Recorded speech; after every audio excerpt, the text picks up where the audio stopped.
What happens when Hollywood's most quietly legendary nice guy finally snaps on live TV? You're about to see exactly that. The morning George Stephanopoulos decided to prove he could do hard-hitting journalism by trying to ambush Keanu Reeves, and the whole Good Morning America studio watched, mouths open, as a famously calm John Wick star finally erupted. Before we dive in, hit subscribe and drop a comment. Tell me what you think finally made Keanu lose it. The day began ordinary enough in Times Square. Keanu arrived early, all black, quiet smile, the kind of guest who politely signs autographs for crew and chats gently with the grips. He'd been doing press for his new passion project, and every stop before this had been gentle, the hosts asking about craft, charity, and the long road that led to the film. But George had come in with a different agenda, a stack of notes, and intensity in his eyes, the look of someone who decided this would be the interview that proved he could throw a spotlight on the dark side of celebrity. As the cameras rolled and the red light blinked on, George leaned in and delivered the opening salvo like a prosecutor. Keanu, people love your humble, down-to-earth image, but isn't it just PR? Aren't you as ego-driven and money-hungry as the rest of Hollywood? The room audibly shifted. Producers exchanged looks, camera ops stilled, and Keanu's smile flickered for the very first time. He answered with his usual grace. I'm here to talk about a film that employed hundreds of people, a story I care about. But George circled, smelling blood, pressing harder, insisting that Keanu's folksy persona was a cheap performance. For a moment, Keanu tried the deflection the world expected. Calm humor, measured tones. But when George sneered, compared him to a politician who dodges straight answers, something in Keanu tightened.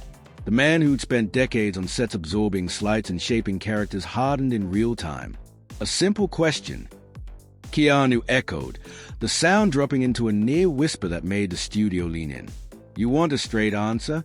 I've spent 30 years trying to treat people with respect and use whatever platform I have to do good. I didn't come here to defend a persona to someone who decided my story before I walked in. Stephanopoulos pushed back, sharper now, rhetorical teeth bared, and asked, and what exactly are you, Keanu? That line was the spark. Keanu's posture changed. The usual Zen softness was replaced by a film actor's steel. What followed wasn't a meltdown so much as controlled unmasking. He didn't shout. He spoke with a power that felt louder than yelling, recounting, calmly and devastatingly, the nights he'd worked for little, the people his film employed, the charities he funded, the humanity he tried to preserve while being packaged by tabloids and PR machines. He called out the ambush, not in melodrama, but with surgical clarity, accusing Stephanopoulos of weaponizing curiosity into spectacle, of mistaking provocation for probing. You're not asking questions, you're attacking, he said, looking not just at George but into the camera as if addressing anyone who's ever been bullied by the press. The crew held its breath. Co-hosts shifted awkwardly, the control room flickered with frantic signals, and the audience went from polite applause to stunned silence. George tried to regain control, the veteran journalist attempting to goad, to reclaim the narrative. But Keanu was in a different gear now, driven by years of seeing people reduced to headlines.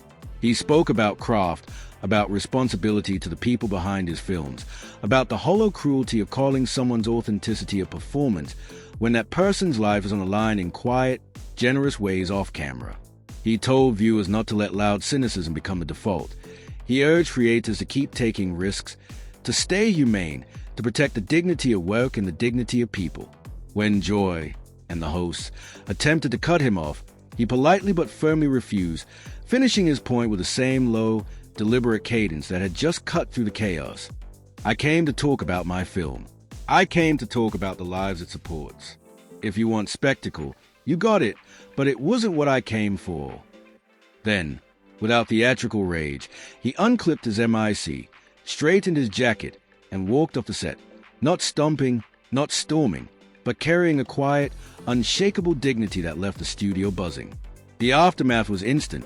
Producers shouting, hosts scrambling for damage control, social feeds exploding with clips and takes, and viewers debating whether Stephanopoulos had crossed a line or whether Keanu had been right to walk out.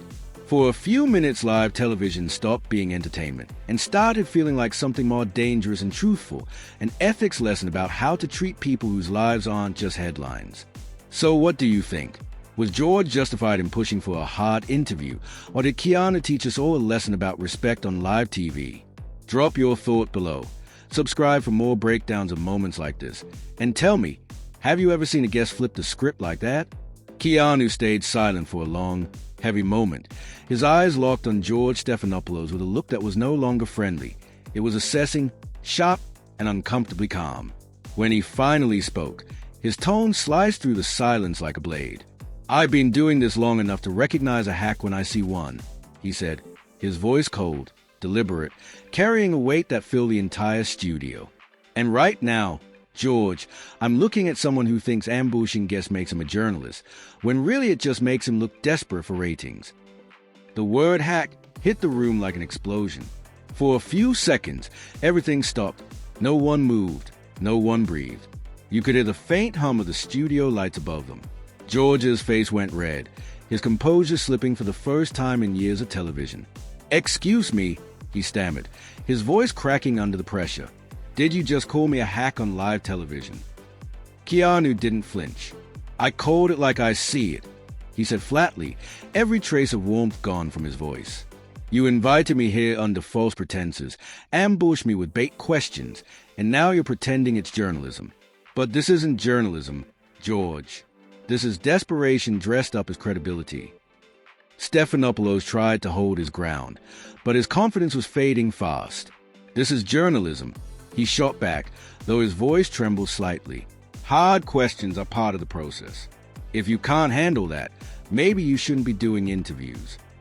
Keanu let out a short, humorless laugh, the kind that sent a chill down the spine of everyone within earshot. "Hard questions," he repeated slowly, shaking his head.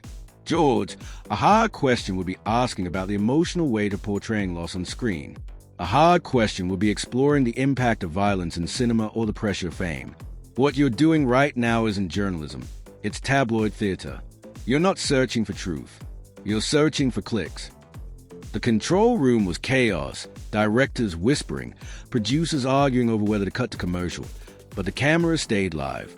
"I'm trying to get to the truth about who you really are," George said, but even he didn't sound convinced anymore. Keanu stood up, the chair leg scraping loudly against the floor, the sound echoing through the suddenly tense room. "You want the truth," he said, his voice rising slightly, though still frighteningly controlled. "The truth is you spent the last 5 minutes trying to tear me down because you think controversy equals ratings. You're so desperate to prove you're still relevant that you're willing to ambush someone who came here in good faith." "Sit down, Keanu," George said weakly, but it sounded more like a plea than an order. "No," Keanu replied, taking a slow step forward toward the desk. "I don't think I will." The air in the studio tightened. "You want to talk truth, George? Here's the truth. I've been in this industry for over 30 years, and I've met every kind of interviewer. The curious ones, the passionate ones, the ones who ask tough questions because they care. But then there are people like you, people who think being confrontational makes them relevant."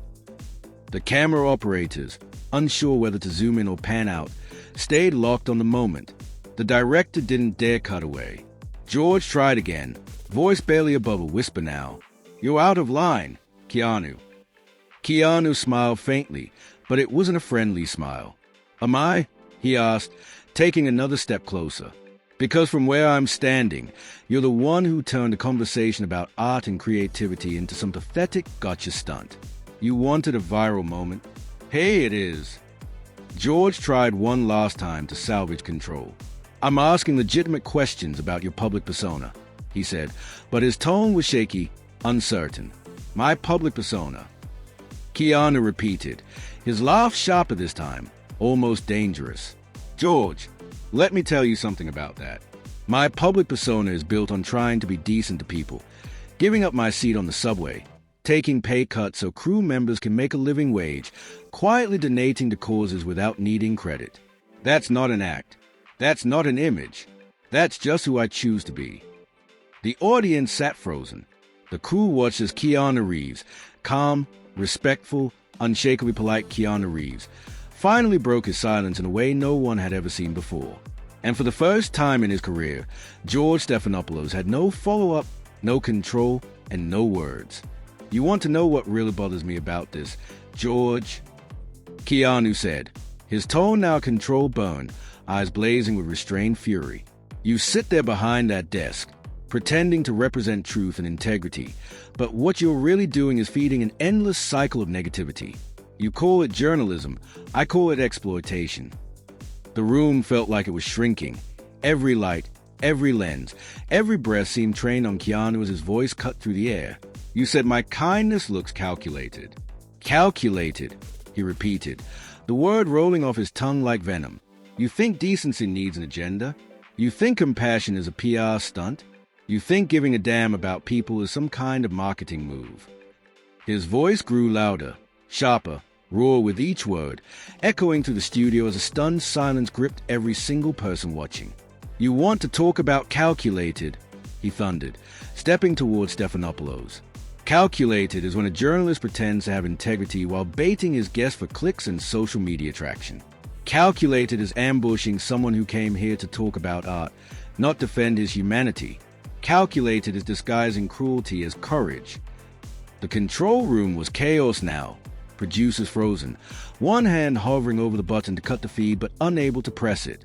Stephanopoulos, visibly pale and sweating under the lights, tried to muster a response, but his mouth opened and closed uselessly, the words failing to come. You want to know what's not calculated? Keanu continued, his tone softening but no less powerful, every syllable dripping with sincerity. What's not calculated is paying out of pocket for your stunt team because they risk their lives to make your work possible. What's not calculated is buying breakfast for the crew because you know how hard they grind. What's not calculated is spending time in children's hospitals without cameras, without PR handlers, without needing anyone to clap for it. The camera zoomed in slightly, capturing the fire in Keanu's eyes. He wasn't just talking to George anymore. He was talking to everyone watching. You want to talk about authenticity? I take the subway, George. I walk the streets like everyone else. I give up parts of my paycheck so the people behind the scenes can earn more. Not because it looks good, because it's right. But you wouldn't ask about that, would you? That doesn't get clicks. That doesn't trend. Keanu, maybe we should take a break, George finally stammered, his voice trembling. Oh, now you want a break. Keanu shot back, eyes narrowing. Where was that consideration when you decided to tear me down 5 minutes ago? No, George, we're going to finish this. Right here, right now, in front of everyone. He turned toward the main camera, his voice steady but charged with conviction. To everyone watching at home, he said, this right here, this is what happens when we let cruelty disguise itself as journalism. I came here to talk about something meaningful, a film that hundreds of people poured their hearts into. But instead, I walked into an ambush because somewhere along the line, decency stopped being interesting. Stephanopoulos tried to interject, but Keanu didn't let him. You think you're doing your job? Your job isn't to provoke. Your job is to inform.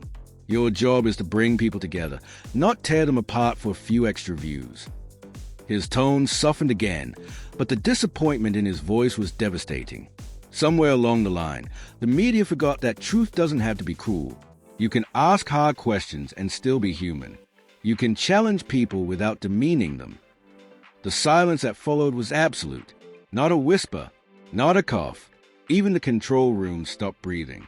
The man who had built a reputation as Hollywood's kindest soul had just burned through years of pent-up restraint on live television, and every second of it felt like justice.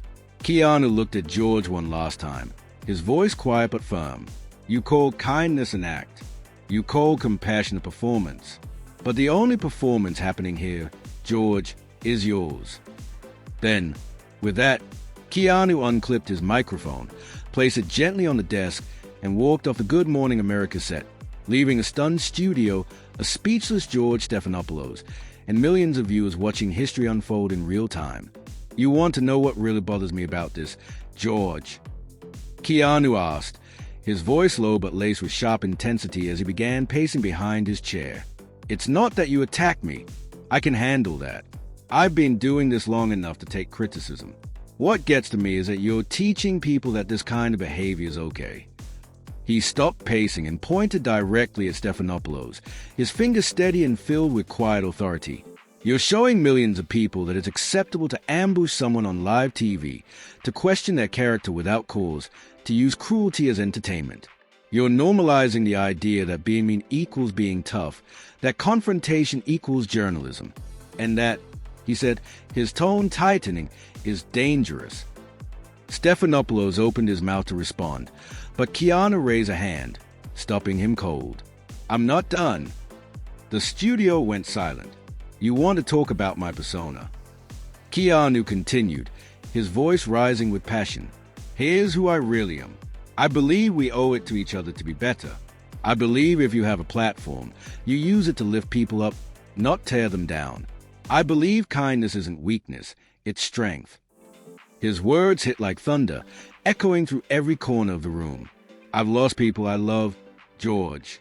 I've faced tragedy, pain, loss. And do you know what I learned?